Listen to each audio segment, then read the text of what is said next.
ഈ ഭൂമിയോട് വിട പറയുന്നതിന് മുമ്പുള്ള അവസാന നിമിഷങ്ങളിൽ ആരാണ് എൻ്റെ കൂടെയായിരിക്കാൻ ഞാൻ ആഗ്രഹിക്കുക?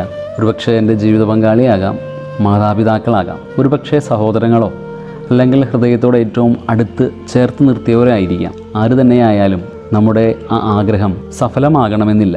എൻ്റെ അവസാന നിമിഷങ്ങളിൽ എനിക്ക് ഒരു തുള്ളി വെള്ളം തൊട്ടു തരുവാൻ, എന്നോട് ആശ്വാസവാക്ക് പറയുവാൻ, എനിക്ക് വേണ്ടി അല്പനേരം പ്രാർത്ഥിക്കുവാൻ ഞാൻ ആഗ്രഹിക്കുന്ന ഒരാളും ഒരുപക്ഷെ എൻ്റെ കൂടെ ഉണ്ടാകണമെന്നില്ല. അതുകൊണ്ട് ഉണ്ടാകുമെന്ന് ഉറപ്പുള്ള ചിലരെ ആഗ്രഹിക്കുകയും അവരുടെ സാമീപ്യം ഉറപ്പുവരുത്തുകയുമാണ് കരണീയമായിട്ടുള്ളത്. ആരെയാണ് നമുക്ക് തീർച്ചയായിട്ടും നമ്മുടെ കൂടെ ഉണ്ടാകും എന്ന് ഉറപ്പ് പറയാനായിട്ട് സാധിക്കുക? ഈശോ, മറിയം, യൗസേപ്പേ, എൻ്റെ ആത്മാവിന് കൂട്ടായിരിക്കണമേ. ഈ പ്രാർത്ഥന ഇന്നു മുതൽ നമുക്ക് പ്രത്യേകമായിട്ട് ഓർക്കാം. ഇവർക്ക് 3 പേർക്കുമാണ് നമ്മുടെ കൂടെ ഉണ്ടാകാനായിട്ട് സാധിക്കുക. ഈശോയ്ക്കും മറിയത്തിനും യൗസപിതാവിനും തീർച്ചയായിട്ടും നമ്മുടെ കൂടെ നിൽക്കാനായിട്ട് സാധിക്കും. നല്ലൊരു മരണത്തിനായിട്ട് നമ്മളെ ഒരുക്കാനായിട്ട് സാധിക്കും.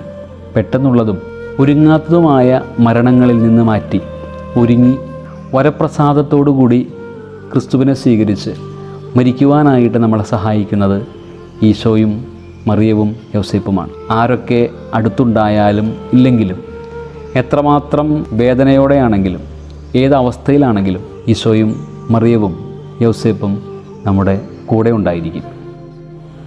മരിച്ച വിശ്വാസികളുടെ ആത്മാക്കൾ തമ്പുരാൻ്റെ മനോഗണത്താൽ മോക്ഷത്തിൽ ചേരുവാൻ ഇടയുണ്ടാകട്ടെ. നിത്യപിതാവേ, ഈശോ മിശിഹാ കർത്താവിൻ്റെ വിലതീരാത്ത തിരിച്ചോറിയെക്കുറിച്ച് അവരുടെ മേൽ കൃപയുണ്ടാകണമേ.